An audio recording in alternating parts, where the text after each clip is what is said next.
welcome back to the No Cut Sports Podcast with your host, Niall Frazier. And you already know we got some things to talk about, but before we get into anything, could you please like, comment, and subscribe to always catch this vibe, man? I really do appreciate it. Also, the jersey giveaway, Shark Gang Perp, I haven't heard from him yet. Today is the last day, and I am trying to wait till the end of the day. This is pretty much getting to the end of the day, so if I don't hear from him by the end of the day, I'll come out and let y'all know.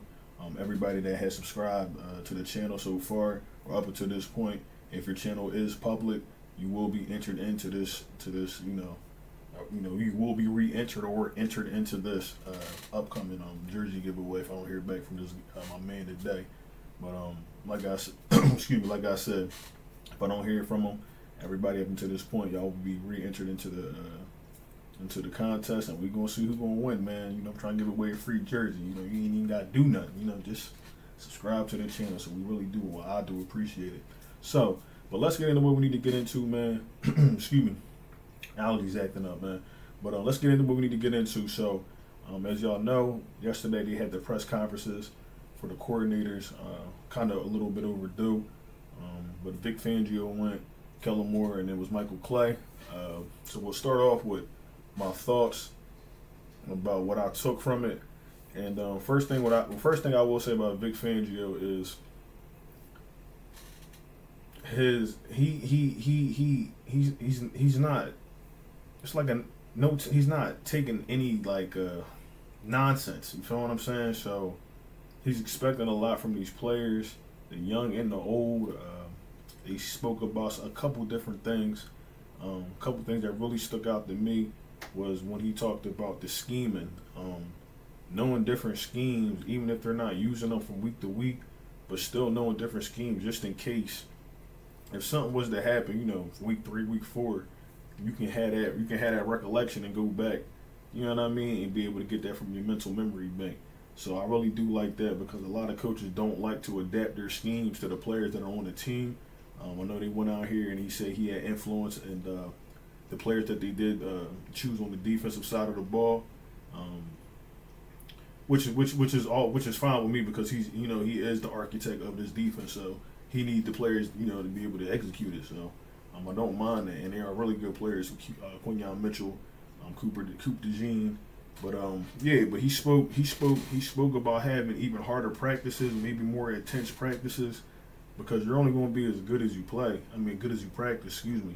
And if you practice lazily, as we've heard before from, Sidney Brown and I can't remember my man name that went to the 49ers, but, a couple people that came out and said that the Eagles practices are kind of easy, or they don't practice as often as they need to. So maybe some of that's changing with Vic Fangio in the building, but he said we'll leave that up to Nick. So I don't know what that means, but we're going to keep it pushing. So.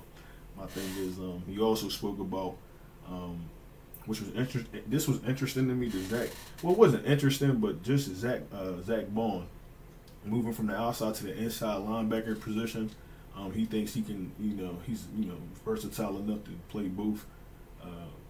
Which I can't say that he's wrong, but I only seen a limited amount of footage on Zach, so I can't give you my honest opinion. But I do think he's versatile enough or athletic enough to probably play in the inside. So, and I think I've even heard people say that he can get pressure, whatever the case is. So, from the inside pause. Anyway, so let's keep that moving, man. But Vic Fangio, like I said, he wants the best out of these players. But you can see he's not going to tolerate no nonsense. I think a lot of the coaches that he brought in ain't going to tolerate no nonsense. You want these players like Jordan Davis. This is year 3 for him. You want him to take that leap. And I think under Vic Fangio, a lot of players might take lots of leaps. And it's crazy because it's like they assembled an Avengers team, man. I'm telling you, all the talent. I can never remember a team this talented, Eagles-wise. I can't really remember a team. And then with the youth, even speaking on, I don't mean to get off topic, but they even came out with a report with Stevens. Had an interception in camp today. It's like, you know what I mean? You might, they might have really found some pieces where it's like, if they get it together, hungry dogs run what, fast? He might really be able to do something. Maybe it don't take a couple years to get this back to the Super Bowl. Maybe under Vic and what he's asking for and what he said in his press conference about working hard and wanting smart players. You know, just demanding. You know, just demanding more of the players. You know what I mean? And I think that'll reflect in the gameplay. So it was nice to hear that. I want to make sure I'm not forgetting nothing. He talked about also too. He also talked about trying to end his career here, but you say you know how the politics are, which I understand that too. But I do think like we have to get some type of consistency. That's the thing. I feel like with our players, it's like we don't have a consistent like year to year. This is what we're doing. We add on to it. You know what I mean? So it's like every year we get new coordinators. You don't know. You gotta relearn terminology. And I just seen how you say his name? Dan Orlovsky. I don't want to say his name wrong, but he showed the Texas playbook from back in the day, I think. That joint was like this thick, pause, like that. It was crazy. So, and there was all types of different terminology and plays and stuff like that. So you really got, as a quarterback, you really got to remember a lot of stuff. So yeah, man, it's crazy. So, but yeah, like I said, Vic's just demanding, you know, what any coach would demand out of the players. The best. I want you to give it your all, and then whatever. And then if that's your all, it's probably still some more, and we're gonna get that out of you too. And then fast forward to Kellen Moore.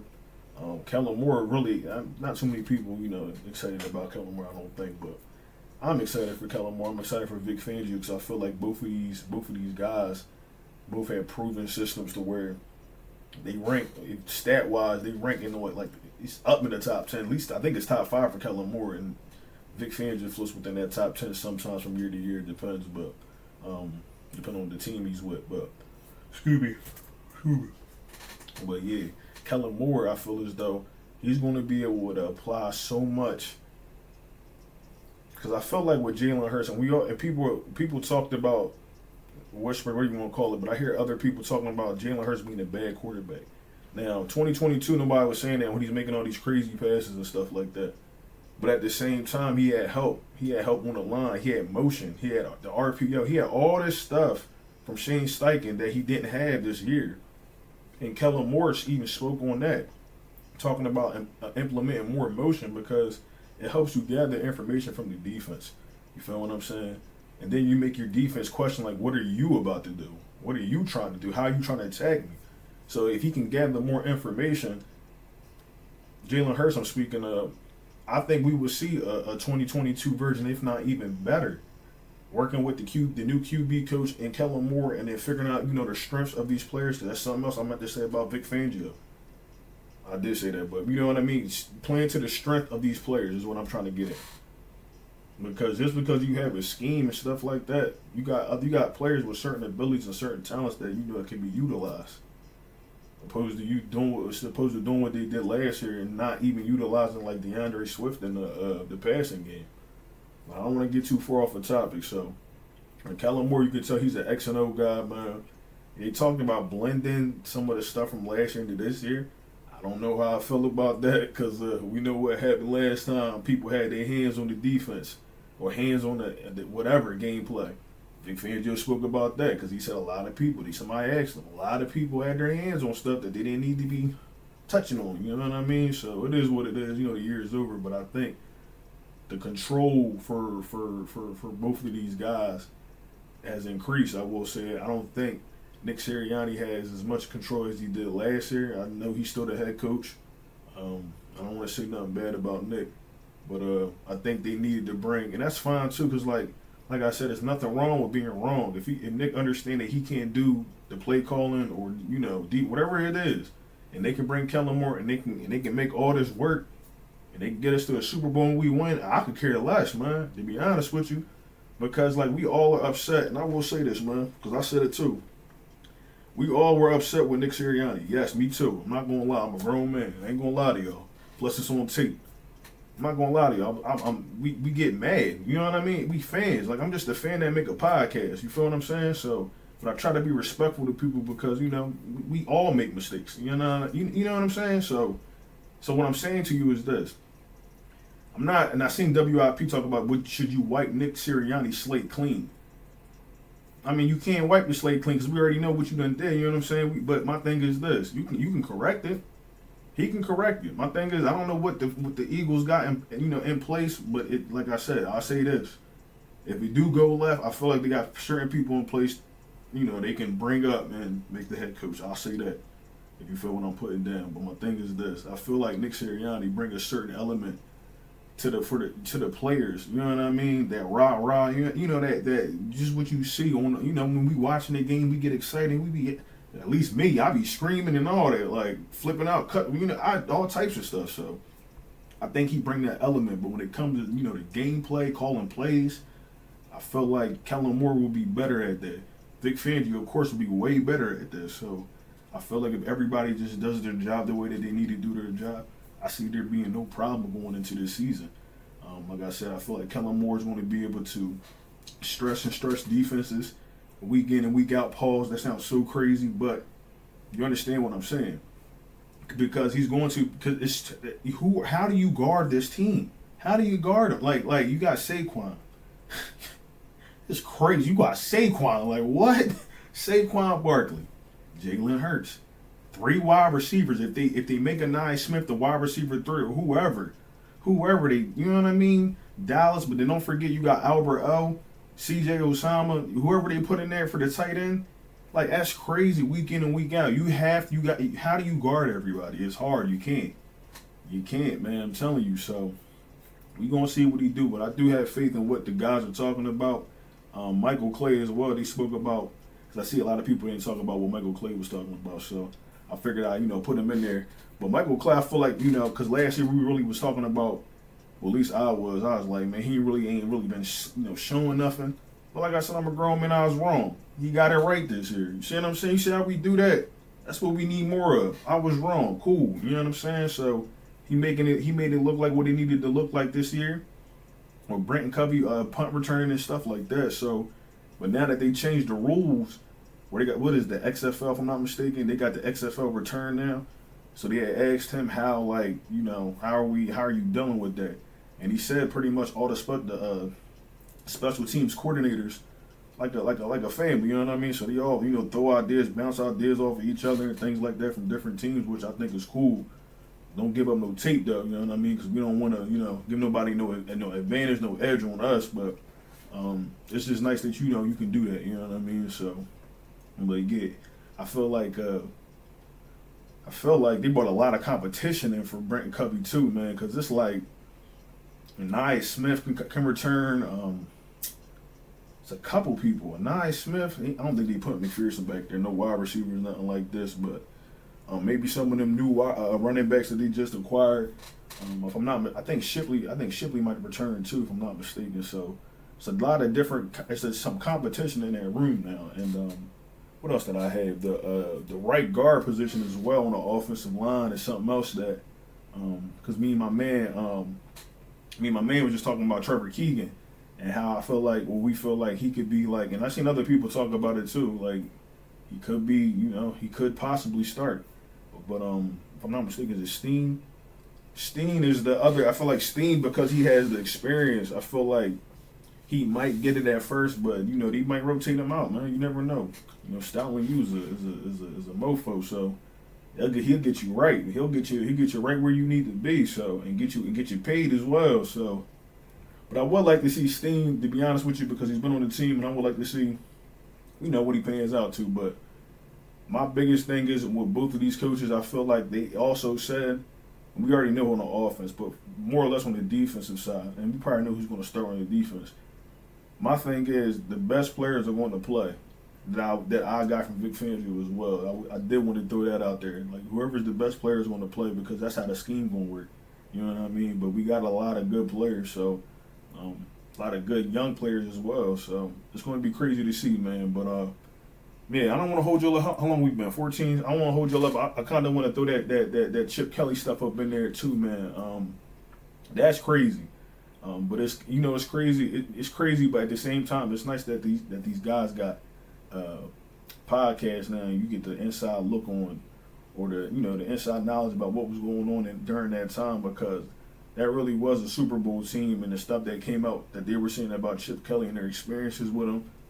to me, it's crazy because you come up from college. Like I said, I had the same experience that both those guys had, wrapped into one. Like I knew he was coming from the college scene, but it's hard. Sometimes every college coach can't come from the college level and have an impact on the NFL level, if you know what I mean. And he didn't.